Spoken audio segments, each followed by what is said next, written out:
Oh, hello boys and girls. So, meron tayong re-reband. Ayan si ma'am. Yan yung buhok niya. Extra challenge. Nasali ako sa extra challenge ngayon. Ayan ang challenge sa akin ngayon. Yan ang challenge sa shop ngayon. Yes! Yung buhok ni ma'am. So, pagamitan natin ito ng powers. Balitaan ko kayo ma'am.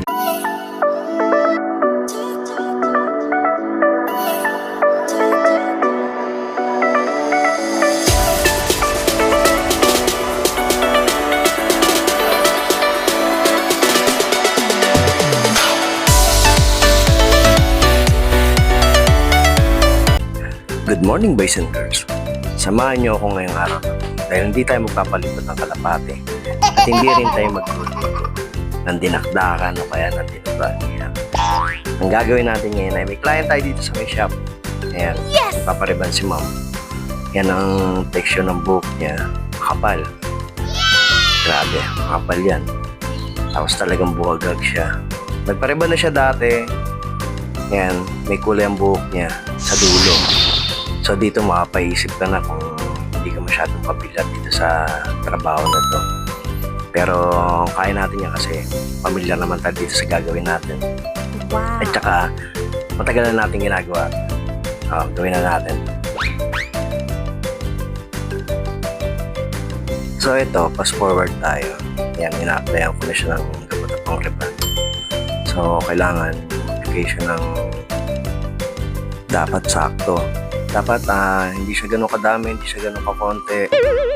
So, iingatan lang natin yung bandang dulo ng buhok niya. Ayan, kung makapansin nyo. Sinesection ko na maayos kasi dapat hindi masyadong malis. At hindi rin dapat masyadong makapal. Ayan, maingat tayo na ginagawa natin maayos yung pag-apply ng gamot sa kanya. Ayan. Diyan sa part na yan, bandang itaas yung dulo, hindi ko na masyadong sinasama. Kasi pwedeng mag-brittle yung nasa dulo ng parts ng buhok niya. Konti-konti lang, tiyaga-tiyaga lang, ma-applyan din ng lahat. At dito nga pala, fast forward tayo ulit. Ayan, bubulol pa. Ayan, binababa ko na yung gamot sa dulo. Ayan, bawal dyan yung isa. Diretso na natin yung gamot sa dulo. Kasi noon, hindi natin siya pwedeng isabay. Kasi nga pag sinabay natin, pwedeng mag-brittle yung dulo. So, sa long terminology, kasi natin ibaba mo na yung gamot. Yan. Yes! Kailangan sprayin mo ng tubig. Then, saka natin na-apply ng gamot yung dulo. Ganun lang kasimple. At least kung paano magpantay. Kumbaga sa sinaing is, iniinin mo na yung gamot, diba? Iniinom mo na yung kanin. Ayan. Yan ang process mo. Medyo messy, kaya ayan, kung makikita nyo, balot na balot yung kliyente para hindi magkalat yung gamot sa mukha niya at sa damit niya. So, simple lang naman ang idea natin kung bakit natin siya binalat para hindi lang naman matalsikan yung damit niya ng mga gamot. Yes! So, dito sa part na to, ayan, kung makikita nyo, pinaplansya na natin yung client natin. Fast forward lang yan kasi video na natin. Pagplansya, napakahaba niyan. So, ubusin ang memory natin yan. Kaya yan, doon sa mga nakakalam ng proseso na ito, basic na lang naman tayo. Plansyahin mo na lang naman ito ng mabuti. Ayan. Ang gamit ko nga palang plansya yan, tatlong plansya ang ginamit ko dyan kasi kailangan makasigurado na hindi magbabago yung temperature ng plancha habang pinaplancha pa siya. Kaya kung makikita nyo, iba't ibang klase ng plancha yung gamit. So yung ginagawa ko rito ng plancha, isa to sa mga katangian ng mga hairstylist na kailangan ma-master nila, which is yung pasensya sa pagpa-plancha. Kasi sa reband, kung wala kang pasensya sa pagpa-plancha, hindi rin naman ganun kaganda ang magiging outcome ng reband mo. So focus lang sa goal. So dito sa part na to, ayan, medyo patapos na to. Ayan, nasa tok-tok na tayo. Pinaplansya ko na lang ng maayos. Ayan, medyo mahaba-haba rin to kasi mga isang oras may gigit din ito pinlansya eh. So dahil nga na napakakapal ng buhok niya at hindi biro, hindi mo pwedeng basta baliwalain yung plancha kasi kung anong mangyayari doon sa plancha, yun ang mangyayari outcome ng buhok niya pagdating na pagkatapos mo siyang banlawan. Okay, pina-finalize na lang natin yung pagpa-plancha sa kanya para maging maayos ang lahat. So, hinahaguran ko na lang ulit. Pinabalikan ko na lang yung mga natapos ko ng planchain nung umpisa. At ayan, pagkatapos mo natin yung planchain yung bayan natin. Fast forward ulit kasi kailangan natin fast forward. Hindi pwedeng hindi mauubusan tayo ng memory dito sa ginagawa natin. Ayan, nilalagyan ko na siya ng neutralizer. Yan yung isang sangka para manatiling straight ang buhok niya. Kasi kung hindi natin lalagyan ng neutralizer, hindi rin naman ganun maganda ang kalalabasan at outcome ng ating pagkakariban. So, sa mga nakakalam ng proseso na to, basic na lang to. Para na lang silang kumakain ng pandesal niyan, pag ganyan. So, ayan, lalagyan ko lang ng mabuti para at least maganda yung kalalabasan ng riban. Sinisigurado lang natin lagyan lahat.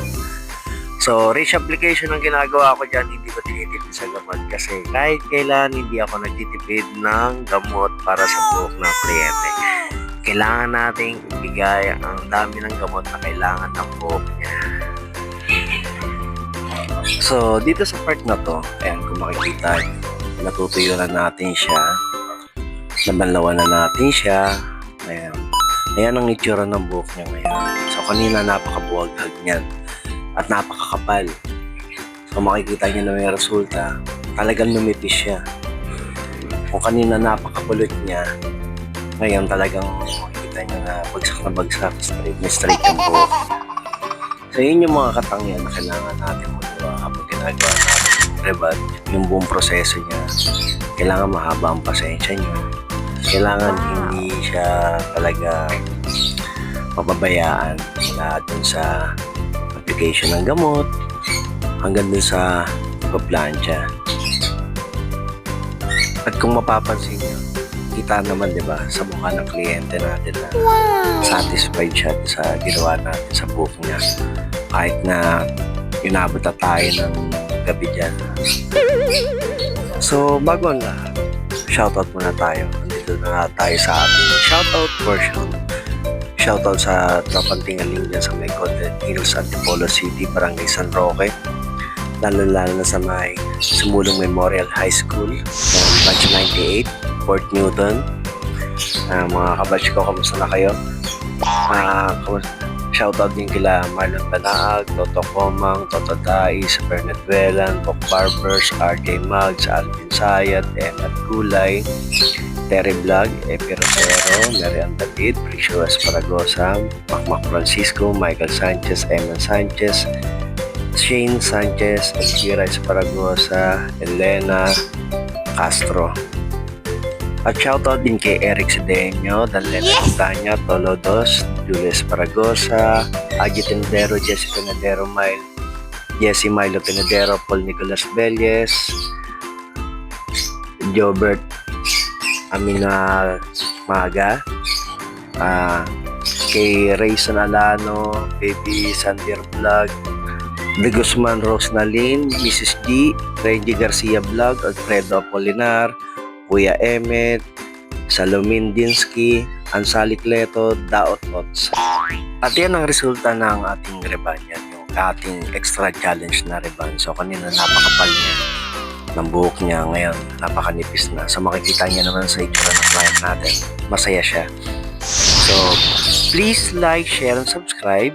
Comment kayo down below, hit the notification bell or for more videos to come. So comment kayo para ma-shoutout namin kayo sa mga susunod na video namin. Comment nyo rin kung saan kayo para at least malaman namin kung sino-sino yung mga viewers namin.